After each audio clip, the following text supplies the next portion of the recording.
Hey guys, today what we're going to be doing is we're going to be looking at a set of wargame rules that I'm working on. I'm developing my own set of wargame rules for the pike and shot era. I'm doing this because I've never really been satisfied with the other rule systems that are out there. So what I'll do is I'll just start with explaining why I'm going about this. So first of all, what are these rules? The working title at the moment is Give Fire. That's just a working title. It might carry on to be the final title of the rules, or I might change it.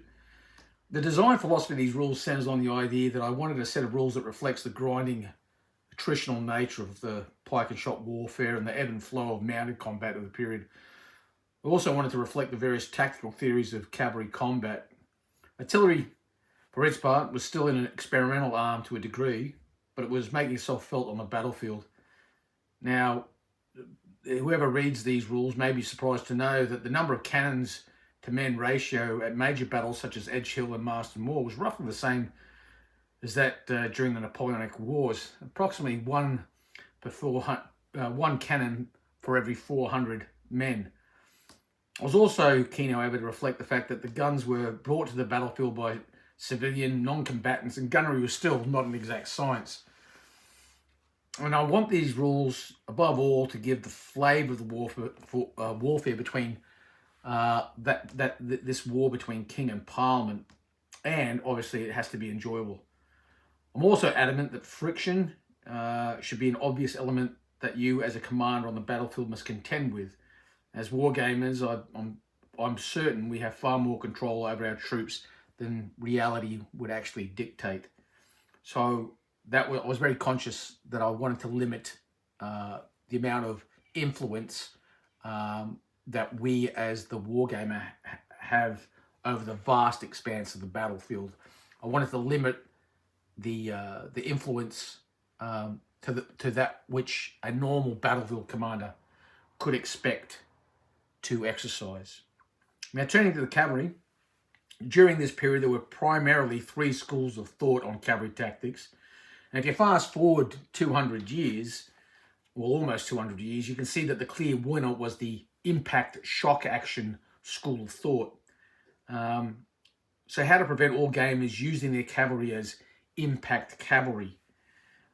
My solution is the use of a thing that I call tactics die, that takes some of the choice out of the player's hand and devolves the choice of tactics to the aristocrat, the colonel who raises that cavalry or mounted regiment. The modifiers on this tactics dice roll do favour royalist cavalry using what I refer to as tally-ho tactics, or charging directly into combat, or impact cavalry tactics. That is, charging in with the sword and using pistols actually within the melee, firing at point blank during the follow-up action of the cavalry units impacting into each other.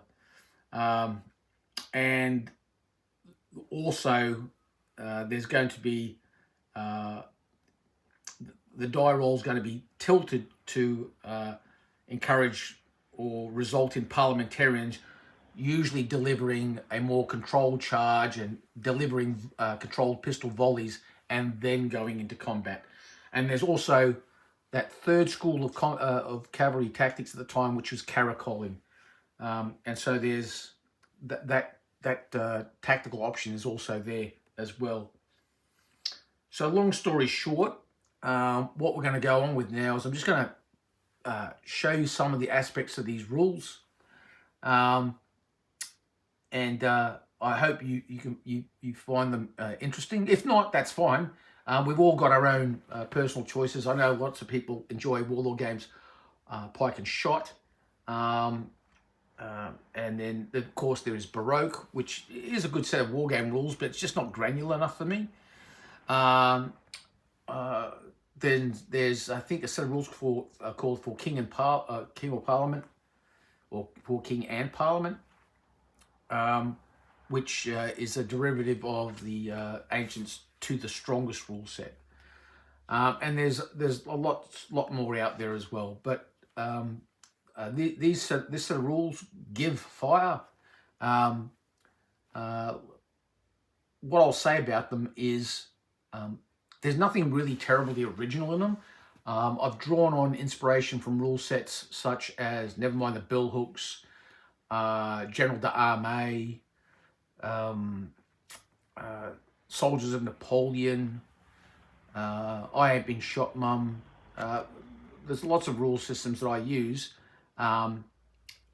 which have contributed to my own thoughts on wargaming rules. So without further ado, let's have a look. So what we have here at the moment is a game that I've already started playing. And what we're going to go on with is I'll just show you how a turn is played. First of all, a couple of things you have to be aware of, how the troops are organised. Okay, so the manoeuvring units in this game are individual regiments of horse, individual regiments of foot. Then, of course, we have command shot, artillery units, individual guns or batteries.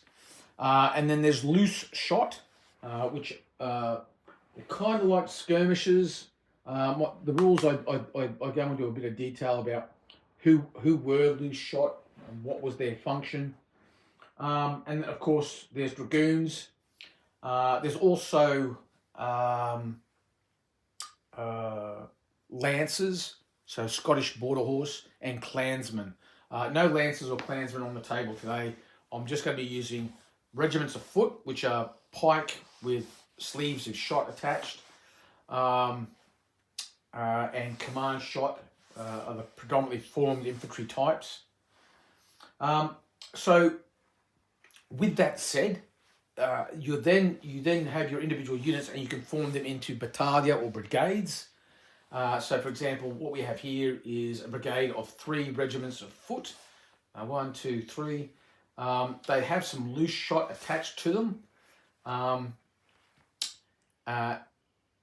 The artillery aren't attached to brigades. They actually operate independently. So and loose shot can also be operate independently as well. But you have an option. You can either attach your loose shot to a brigade, or you can have them operating independently. The way the game is set up is initially there is a deployment phase where units are placed on the table. Then there is a maneuver phase where units maneuver around, and both the deployment phase and the maneuver phase are one-offs. So you have in a game you will have one deployment phase. In a game you'll have one maneuver phase, and then at some point you begin the battle phases, and the battle phases are recurring. So you can have turn 1 battle phase, turn 2 battle phase, turn 3 battle phase. At the end of each battle phase, there's an end phase where you basically tidy up, and you also check for victory. Just on that, one of the interesting facts or phenomenon from the English Civil War was there's many examples, particularly at the major battles like at Edgehill, Marston Moor, Naseby, where victorious cavalry wings would defeat their opponents, and then they would charge off into the distance.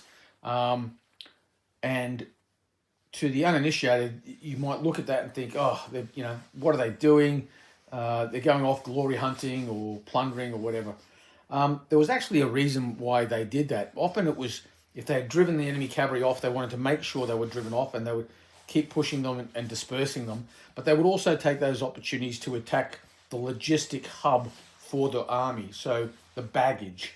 So they might go off, attack the baggage, plunder that, because to win a battle and not capture the enemy's baggage, you might just drive the enemy off. But if you won a battle and captured their baggage, the chances are that that army would just simply disintegrate. So there was a method to their madness. There was a reason why they did it. And what I've done in this set of rules is, if a cavalry unit is able to exit off the opponent's base edge, it is assumed that they have gone off to plunder baggage. And and you then simply roll a die to see how soon they do return. And when they do return, they will return with some loss of stamina.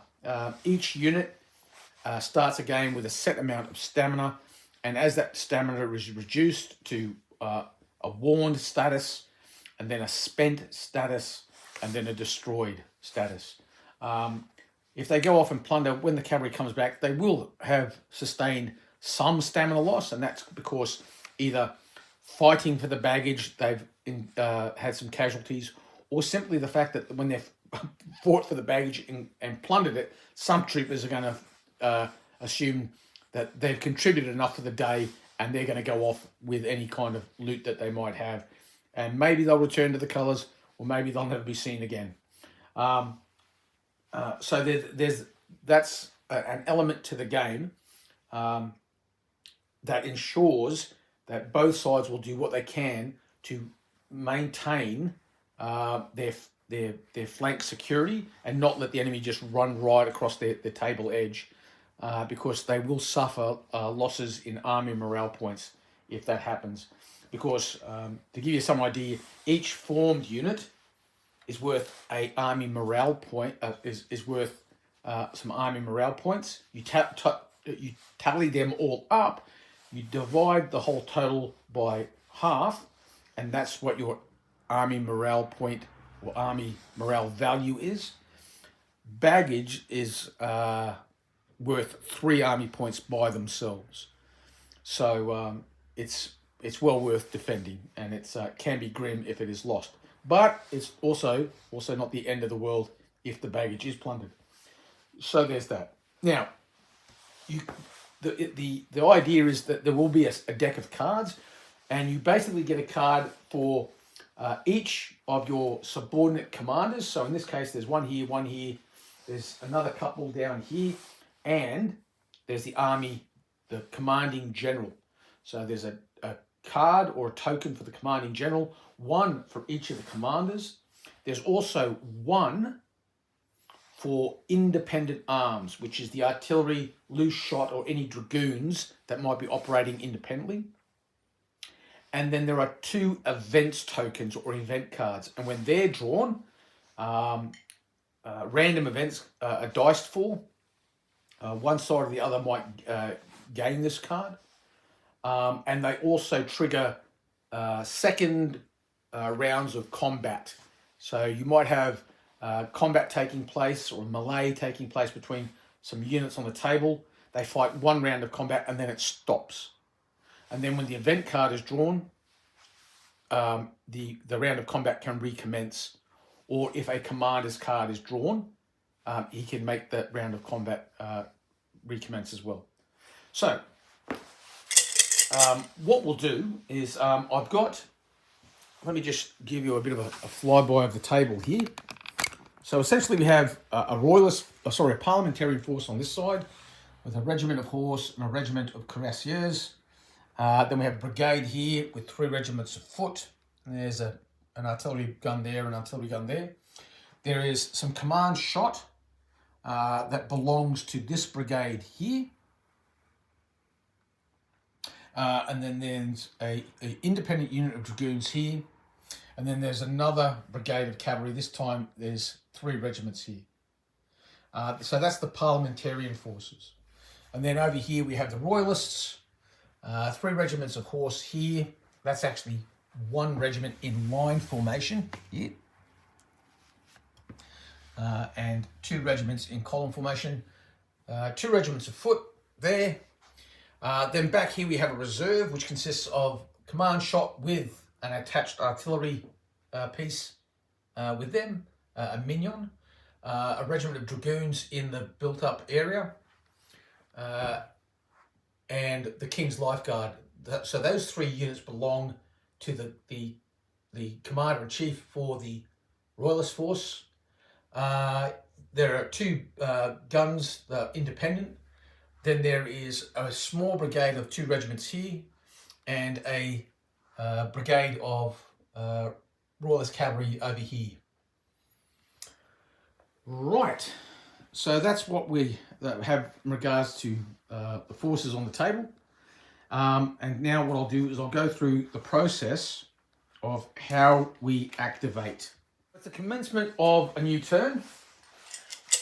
And like I said, you could use cards or tokens. I'm using tokens. So we're going to draw our first token out. It's blue, which is parliamentarian. And blue number 2 is this pike and shot brigade just in here. Now, what we do is we have a commander there, and he is a competent commander, so he has 3 order tokens. Now, you have to use your order tokens to activate units. He can activate the entire brigade by using 1 token if he wants. He can activate individual units by using a token each. And if he wishes to move himself, he uses a token also. Commanders using tokens, if they use it to move, they can move to join a unit, and then they can then move again when the unit moves. So they kind of get a bonus, a movement bonus. So let's just assume that he's back here and he's not been activated. Well, he's just been activated, and because he's competent, he has 3 order tokens. So the first thing he's going to do is he's going to give an order token to this unit of loose shot that belongs to his brigade.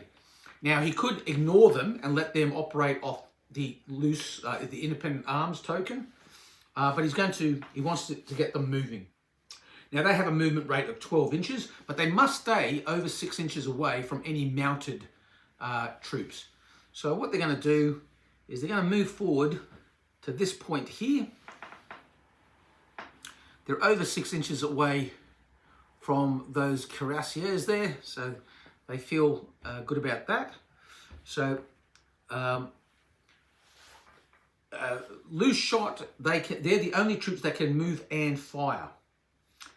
So they're going to move and fire. So when you allocate a token, you allocate the token, you can do all your actions with the unit or units that you've allocated that token to, and then you move on to the next. So, loose shot, just on firing, there's different types of firing. There's harassing fire, which is delivered by loose shot and dragoons if they are firing from within open terrain, which is where they are. Then there's galling fire. Galling fire is delivered by garrisons or dragoons in cover. Or command shot that are in cover. And then there's give fire. Give fire is formed units of horse or foot delivering controlled volleys. And then you have artillery fire, which is artillery firing. So this is a loose shot unit, and they're going to fire. Now, the way loose shot operate is they fire using casualty dice. So a loose shot unit will normally fire with 3 casualty dice, and they get pluses or minuses depending on what they're shooting at. This unit, the loose shot here, they could either shoot at the the regiment of foot here, or the regiment of cuirassiers there. They'll suffer penalties shooting at mounted in open, so they're not going to bother shooting at them. What they're going to do is they're going to shoot at this regiment of foot there. And with that in mind, there's no pluses, no minuses. It's just their 3 CDs, and they hit on 5s and 6s. So they roll their dice and they get a single hit. So a single hit will result in just a loss of 1 stamina. So 1 hit on them. If they had got 2 hits, it would be a single hit and a morale check. If it had been 3 hits, it would be 2 loss of stamina and a morale check. So you then mark them with smoke. And it's important that you mark units with smoke as soon as they've fired, because that way you don't forget. And because essentially you can't fire twice. Everyone can only fire once per turn. The next thing that's going to happen is he is going to use 1 token so he can join these guys here. Now, both of these regiments, I should add, and this one here, these are all veterans. So he's used one token to join this, and then he's going to use his final token to give this his entire brigade, or in this case it could even be a battle line, an order to advance and shoot. Now each unit has 2 actions.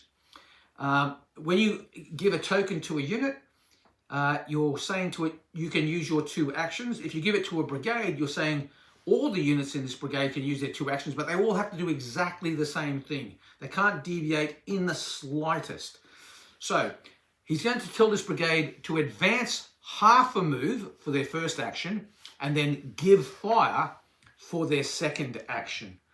Now, there is a proximity rule. The closest they can get to any enemy, except for loose shot, is 6 inches. So they have a movement rate of 10. If they move half of that, it's 5 inches to their front. So they move 5 inches, which will place them here. If loose shot find themselves within 6, then they just automatically move back, so they maintain 6 inches separation from whoever is, whichever form the troops have advanced towards them. And like I said, the brigade commander attached to this unit, so he gets a free bonus move with them. So they've moved their half move, and now they're going to give fire. Now, if you move and shoot, you don't shoot as well as if you just stood still. So there are penalties for that. First of all, we're going to check to see if these guys are within 6. They are. So they would have to step back, and stepping back will bring them into contact with these guys. So because they're loose shot, they simply move directly to the rear. Now this chap's not attached to anyone, so I can just move him out of the way. I just move him enough to get him out of the way. And so the loose shot have come back. There's enemy to the front. And now these guys will give fire. So we have 4 sleeve of shots across 2 regiments. You can either fire them all together at the one target, or you can fire a sleeve of shot there, and then because he is equidistant, he can fire into that one. So you can have this regiment of foot firing into these guys, a single sleeve of shot firing into these, and a single sleeve of shot firing into these, which is exactly what they're going to do, for no other reason that I can demonstrate how it works. So essentially what happens is you fire on a firing table, you roll 2d6, you can add or subtract modifiers, and then you can also add casualty dice to give a little bit more of a oomph to the firing. So let's have a look here. Actually, we'll do this one first. So this is a regiment of foot, and both sleeves are firing into this blue regiment. So it's simply a case of you checking the range. Regiments of foot, command shot, they shoot 12 inches. So they're in range. They're not at point blank range, but they're in range and they're able to shoot. So looking at this regiment here, they're veterans, so they gain a casualty dice. But if the unit has moved and shot, or is shot and moved, if it's doing a half move and fire, it suffers a -2, and it can't have any CDs. So in this case, it's just a straight dice roll. Now, so they're firing for the first time, which means they get to re-roll their dice. 1 or both. It's a 5 and a 1. They're going to stay with the 5. -2, it's down to 3. 3 plus 4 is 7. So if we consult the table, a 7 is 1 hit, so they'll go up to 2. And a morale test. So they'll have to do a morale test now.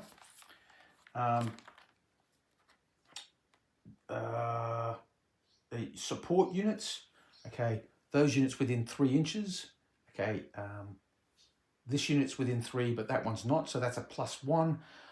I'd have to check my rules. Do artillery offer support? It's formed foot or mounted. Artillery don't provide support. So it's just simply a +1. And so, yes, 8 + 1, 9, they pass.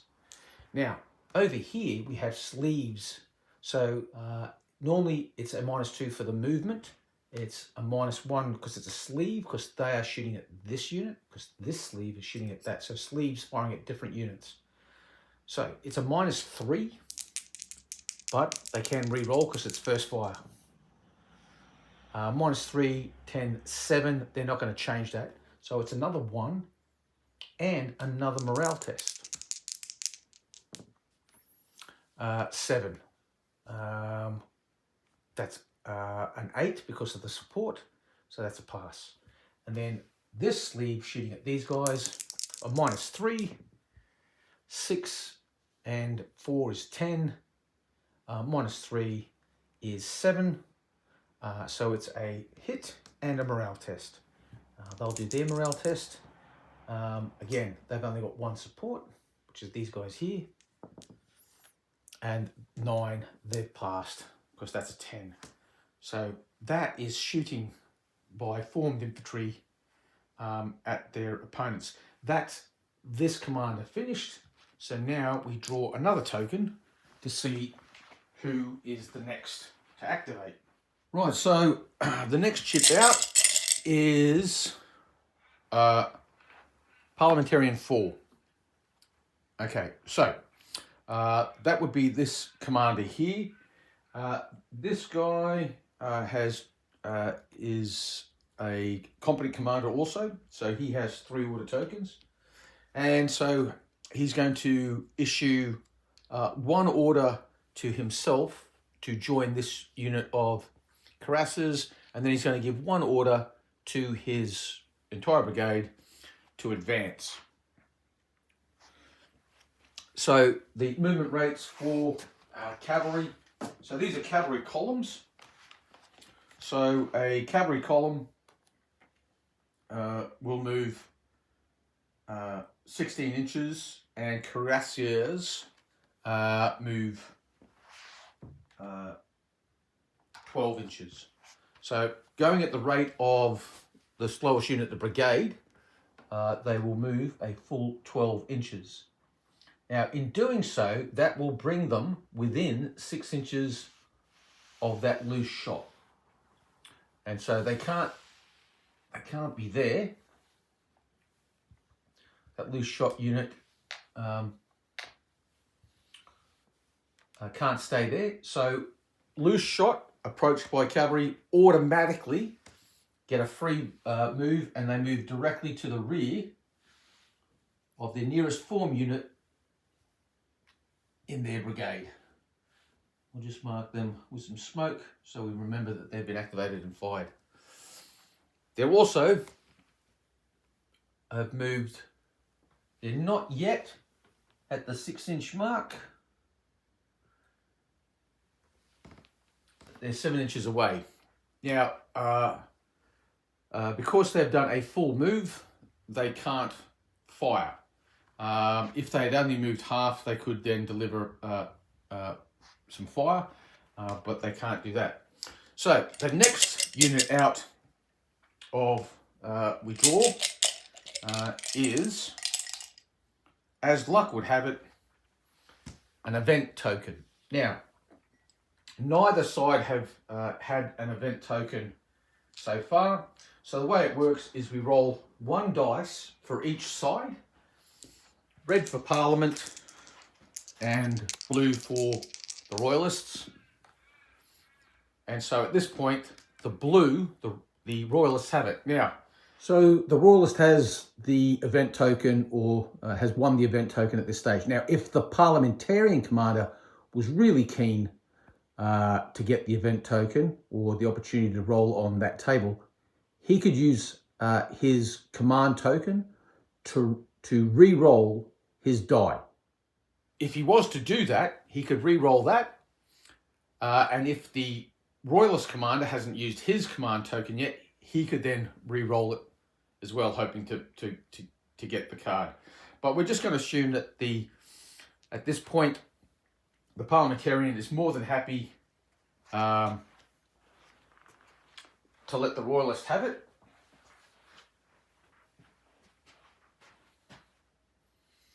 So the Royalist rolls a D10 and then consults the table.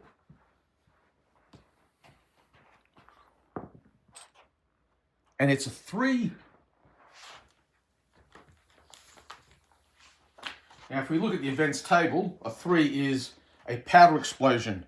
A battery suffers 3 CD casualties and must conduct a morale test. So we're going to assume that the Royalist indicates that this is the battery that's having has had the misfortune. It rolls 3 CDs. They suffer a casualty on a roll of 5 or 6, and they've got away with it. There was an explosion, but unfortunately, it wasn't bad enough to cause. Regardless, however, they must do a morale test, and they've rolled a 4, which means they go unformed.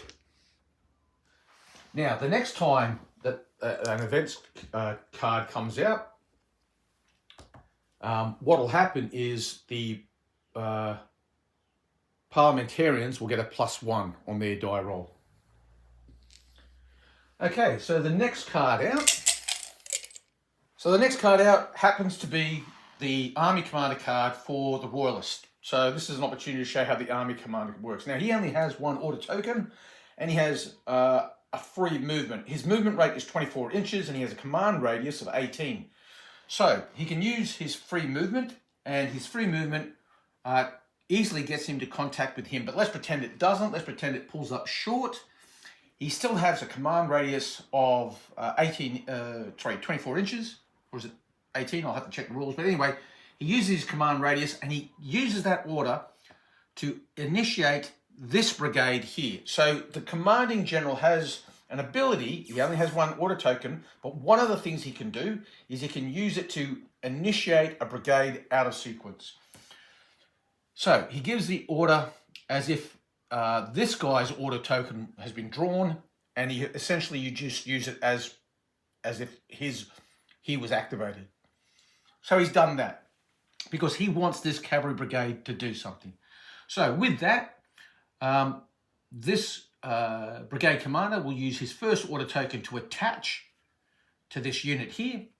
He uses his second order token to order a charge by this regiment against those guys there, and he still has 1 order token left. Now, he might be able to use that depending on how this all plays out. But essentially what he's doing now is he's attaching to this regiment of horse. It's a Royalist regiment, and he's going to order a charge. So the first thing we do is we go through and determine if there are any prohibitions to him charging. And long story short, there aren't. So he now declares a charge on this unit here. The first thing he does is, once he's determined if he's able to, he moves forward and he stops 4 inches short of the target.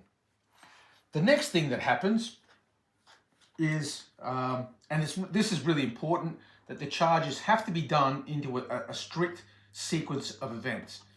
So phase 1 declares the charge. Phase 2 advances on the unit, stops 4 inches short. Phase 3, attacking cuirassiers and horse regiments must roll a tactics die. So they do that now.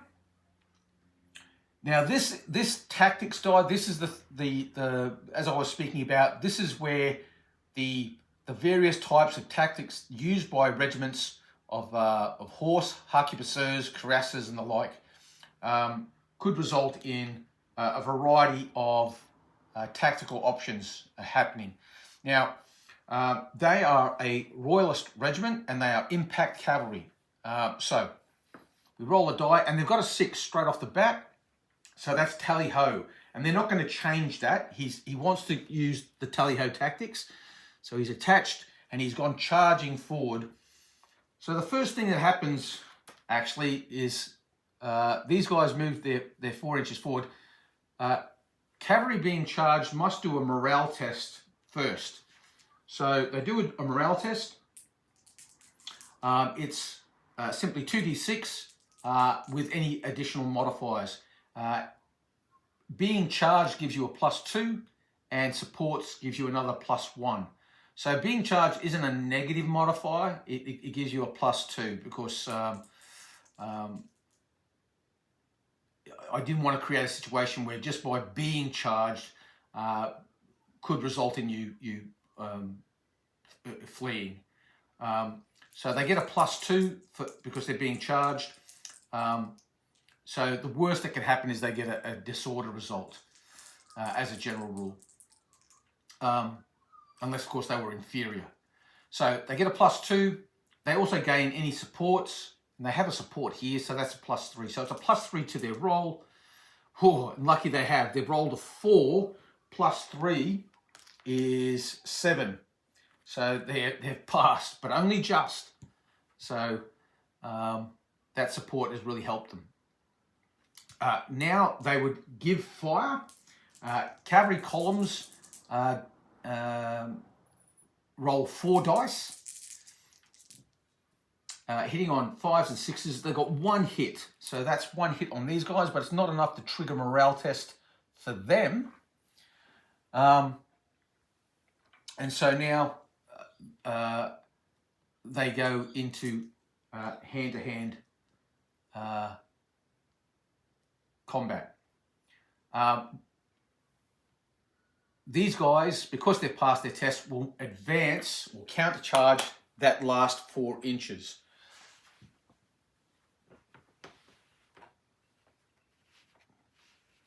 And that brings us into combat. Now, these guys, before they charged off, they could have got supporting fire from these chaps here, but they've decided they want to hold their fire because they're concerned about these guys here. So, defending cavalry, they automatically get 5 dice. There's no other pluses, no other minuses, so they roll their 5, hitting on 4 5s and 6s, so they've got 2 hits. The attackers, for their part, they roll 5 dice also, but they've also got in their favour the fact that they're using tally-ho tactics, which gives them another 2, and they have a commander attached, which gives them another 1. So they roll their dice, hitting on 4 5s and 6s, 1 2 3 4. That's a difference of 2. Now, if we have a look at the results, we always take the results from the perspective of the side that lost. So cavalry versus cavalry lose by 1 or 2 melee victory points. So these aren't how many casualties, it's just victory points. So lose by 2 victory points. Cavalry versus cavalry. Horse and cuirassiers give ground, which is 3 inches straight back, and if they were lancers, they would be sorely pressed, which means they would go 6 inches back. But they go back 3 inches. We know they came forward 4, so that will place them about there. And both sides are disordered. The victor takes 1 stamina loss, so that takes them up to 2. The loser takes 2 stamina loss, so that will place them on 2. And then, because there was an officer attached, regardless of whether winning or losing, if an officer is in melee, he has to do a test to see if he is harmed. But because he is on the winning side, it is with a +1. So we've rolled 10, +1 is 11. He automatically survives, no worries whatsoever. And that is how melee is conducted. Now, he still has 1 order token left, but because it's an ongoing melee, an officer in melee cannot issue an order. So, unfortunately for him, he can't use that whatsoever. And so, that is a cavalry melee. So that's just a little tester, a bit of, or taster I should say, of the system. If anyone's interested, I'm looking for play testers, so I'm happy to share the rules with people. I've just got to do a bit more editing to them before I send them off. But if you're interested, you can send me an email. It's trailape@hotmail.com. I'll put the email address right here. And you can also see it in the comments section below. Send me an email and I'll send you a copy of the latest version. And then you feel free to have a bit of a tinker with it and provide any feedback that you might have. From here, I'm just going to, I'll just wrap this video up. If you're interested in playtesting Givefire, send me an email at trailape@hotmail.com. You can find my email address in the comments, in the description of the video. And if this interests you, just also leave a comment. And that's it for now. We'll wrap it up, and we'll catch you on the next one. Yubakaway.